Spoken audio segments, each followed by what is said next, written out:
une descente, et nous, on s'est dit, on va se faire embarquer parce qu'on avait du hashish dans les poches. Eh bien, figurez-vous, non, c'est des chrétiens qui se sont fait embarquer. Et là, dans ma tête, ça fait un chiffre. Je me suis dit, eux, ils n'ont rien fait. Nous, on fait n'importe quoi. Et c'était de ça, il y a 35 ans, 40 ans de ça. Hein. Donc, voilà. Et voilà, la soirée se passe. Et le lendemain, on est dans le métro. Je rentre de nouveau en Alsace parce qu'on est fou chez Collier. Nos parents nous envoient un mandat. Tout ce qu'on a réussi à faire là-bas, c'est mendier, faire n'importe quoi. Enfin, vraiment. Donc, honteux, on rentre. Et je me souviens encore, j'avais dans mon sac à dos cet évangile. Et je sors au pif, je l'ouvre. Et je lis lève-toi, prends ton lit et marche. Et là, je regarde mon ami, je dis, mais c'est fiche de ma poire, on dort dans les cages d'escalier, on met un coup de balai, on ne sait même pas d'où on vient, où on va, qu'est-ce que c'est. D'ailleurs, bon, voilà, on savait. Et lève-toi, prends ton lit et marche, cette parole est venue transpercer mon cœur. Elle m'a mis en colère. Hein. Alors, une fois qu'on est rentré, ma mère, elle ne savait pas quoi faire avec moi. J'ai tapé la tête dans les murs le matin, j'étais vraiment pas bien, pas bien. J'ai même frappé ma mère parce que la colère de mon père, était arrivé, était en moi aussi. Hein. C'était un mal générationnel qui était là dans cette famille et qui est la mienne. Et donc, j'ai perdu le fil. Et donc ma mère, elle me dit, écoute, pendant que je suis partie, mon père a failli mourir, il avait 42 fièvres, il s'est pris pour lui une fois, une deuxième fois, et là, mon frère a raconté que les murs de la maison ont tremblé, il est monté pour aller voir qu'est-ce qui se passait. Il a vu mon père dégouler en sueur et il fut guéri. Alors j'ai dit, ok, moi je vais essayer cette prière qui marche, soi-disant, et l'homme il vient, il m'emmène dans une église. Pour moi, une église, ça avait un clocher, je ne connaissais rien d'autre, et il m'emmène dans un lieu comme ici.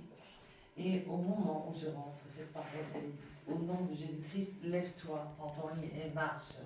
Et là, je me suis retournée en argentin, j'avançais, je me suis dit, mais attends, qui c'est qui m'a balancé? Moi, j'étais comme un loyal à cause des produits et tout. Qui c'est qui m'a poursuivi et tout? Je me sentais vraiment.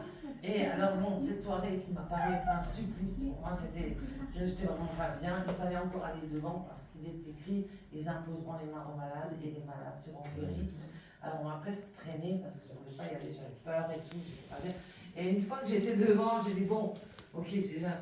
Je vais écouter ce qu'ils disent eux dans leur prière. Alors ils ont posé leurs mains sur ma tête et là ça a fait comme une radio brûlée, je n'ai absolument rien compris. Comme une... Amen. J'ai dit ok, amen. J'ai tourné le talon, je suis sortie, j'ai fumé, puis jamais je me les pieds là-dedans. Ces gens s'en foutent.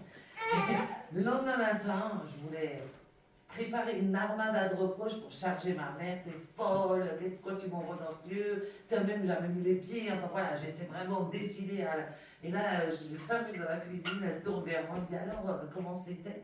Et je me trouve en train de lui dire, je crois que c'était bien. Mais qu'est-ce que je raconte? C'est pas ce que je voulais dire.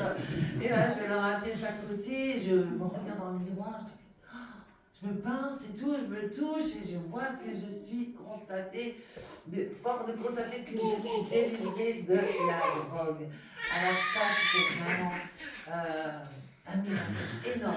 Parce qu'aucun médecin, aucun psychologue, et j'en ai vu, aucun psychiatre n'est arrivé à me libérer de la drogue. Et c'est pour ça que j'ai compris que Jésus-Christ, c'est le chemin, c'est la vérité et la vie, et qu'il est ressuscité. Il n'est pas resté sur la croix, il est ressuscité. Et là, il y a toute une révélation qui est venue en moi. Et c'est ce Jésus-là qui est venu me rencontrer à Paris, dans la rue Saint-Denis. Et c'est ce Jésus-là que j'ai commencé à suivre. Je me suis baptisée dans les jours du baptême par immersion totale, par les 3 petites gouttes qu'on fait quand on est bébé. Et d'ailleurs, on n'est même pas décideur de ce qu'on fait. Donc, je suis vraiment rentrée dans le droit chemin. J'ai mis ma vie en règle. Je vivais avec mon futur. J'aimais Michel et tout, on s'aimait, mais on n'était pas mariés.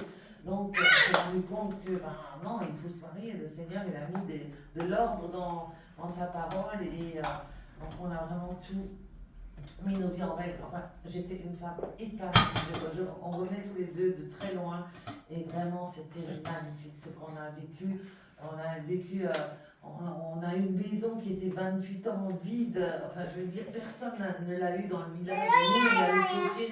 Elle s'est ouverte pour nous. On a vraiment Et bon, dans cette même parole, Jésus il dit, bah, il ne laisse plus de peur qu'il ne t'arrive des choses qui sont pires. Et moi, le pire m'est arrivé parce que le jour de mon accouchement, j'étais la femme la plus... Je tutoyais les étoiles et vraiment... Et là, c'est pas mon mari qui est venu me rendre visite, c'est le diable lui-même, parce que il avait rechuté. Et le diable me dit, tu vois, Christine, si aujourd'hui tu es mère, lui il est père, il ne tient pas le coup, jamais il ne tiendra le coup. Et là, c'est comme si tout mon passé me ressurgissait à la figure et la terre se dérobait sur mes pieds. La peur que j'avais connue dans l'enfance est revenue et il m'a fouettée. Et j'ai vraiment laissé rentrer cette peur. Et voilà, à ce moment-là, j'ai senti que ce que même moi je priais pour mes parents, puisque mes parents, ils avaient une vie vraiment de débauche. Et je priais pour qu'ils se séparent, qu'ils divorcent. 2 fois, ils étaient à la fin des démarches, mais chaque fois, ils restaient ensemble. Et ça m'est arrivé à moi. Alors déjà, j'ai compris qu'il ne fallait pas prier pour que les parents divorcent, et que ça s'est retourné contre moi. Donc au bout de 2 ans, j'étais divorcée. Donc là, je rechute. Je commence à sombrer, à ressombrer, et vraiment très très bas. Donc, je passe les détails. J'ai écrit un livre qui s'intitule De la rue Saint-Denis à Jésus-Christ. Mais je veux dire par là, Jésus ne laisse pas ses enfants. Donc, j'étais vraiment au plus bas. J'étais devant les portes de l'enfer. Je shootais 4 grammes de cocaïne par jour. Je me prostituais. J'étais vraiment une personne. Je me disais, si là je meurs, mais une personne ne s'en rend